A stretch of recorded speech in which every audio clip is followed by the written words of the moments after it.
dòng đó cho nhìn sao bên đồng chè rồi cho những con chè đó nó có qua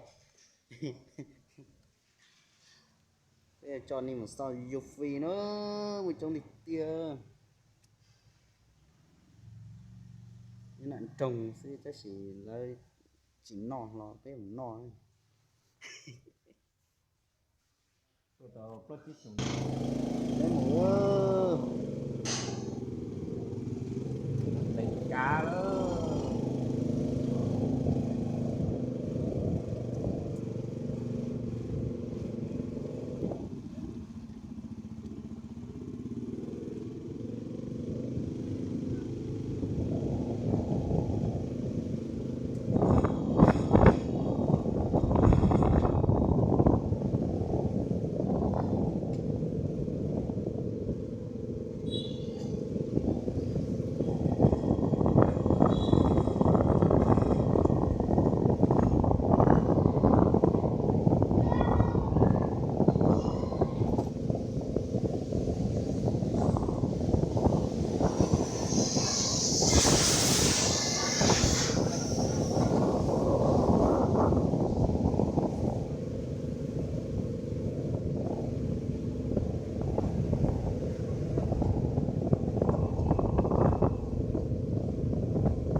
sao hết vậy thì dùng cái sao cho con nhỏ mà sao hết một thứ chuột lâu đi nó ốp một chiếc bếp cổ là tụi cứ là chỉ luôn liều họ sang rồi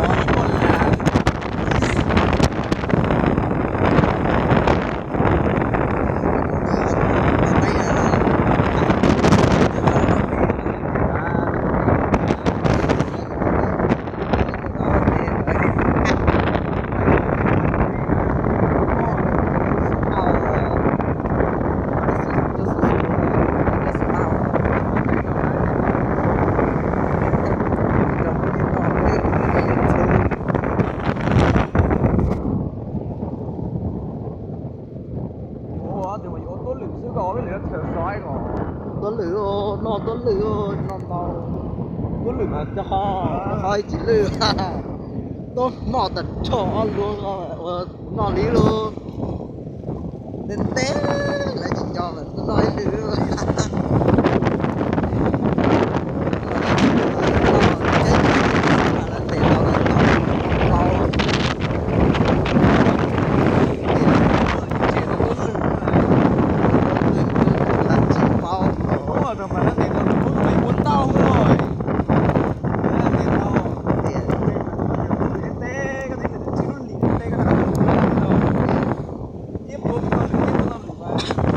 đáng để tao giữa giờ kiếp của nó liền đấy chủ cứ đất cũng chỉ bỏ nó trong chung là chúa chỉ nó từng ngàn họ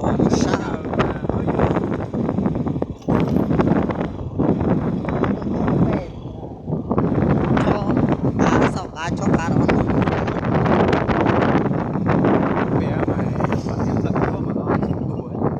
em lợn chúa mà thua thế à bé thì là hay à bé có chợ xia không là chợ đa mà thì chợ đa nên dễ mà không chứ ở chợ cái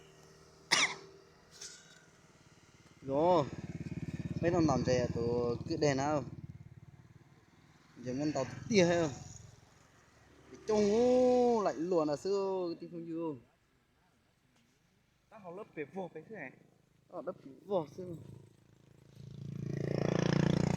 lại chung.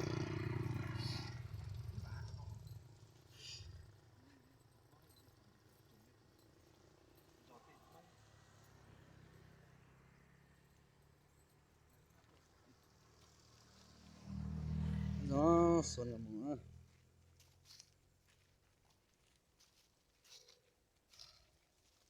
Chào các bạn nha, mình đưa các bạn đi lấy cá nha. Xem ông này không biết có được không nha. Đưa các bạn đi xem nha. Được nha, được nha, được nha. Được nha các bạn nha. Được nhiều nha. Khâu.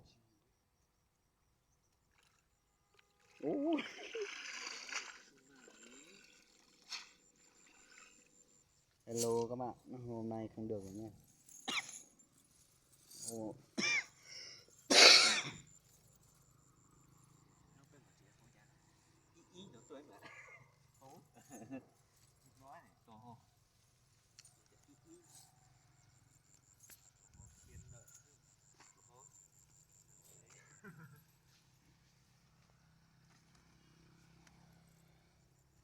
Kết gật đi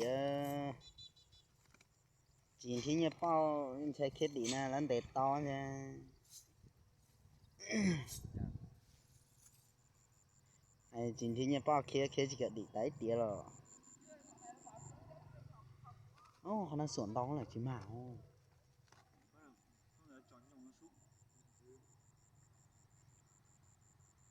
Chỉ mà một con toa một sổn đậu lẫn lạnh đó. Đó.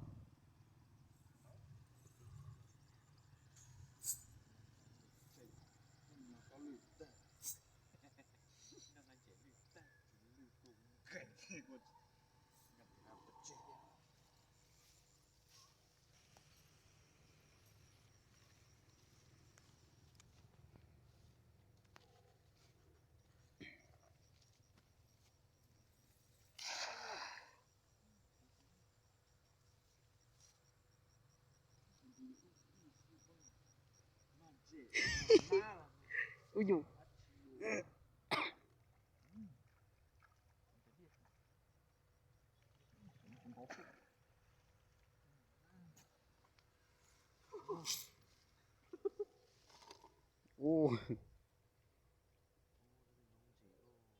Nồng cái này.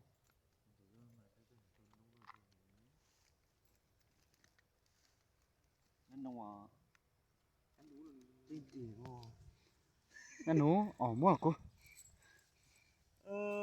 Nó nổ xì. Cô chỉ nổ, cô đang làm chúa ở bè. Cô thì cô vô chích chồng nó đang nó chỗ ở bè. Có khác mà đâu. Mua cái sao chỉ mua nhìn nó là một cái lóng nhiều chứ nhìn một to không. Cái nụ tên phải đây là vô à. Giờ phi nó bên này tìm nó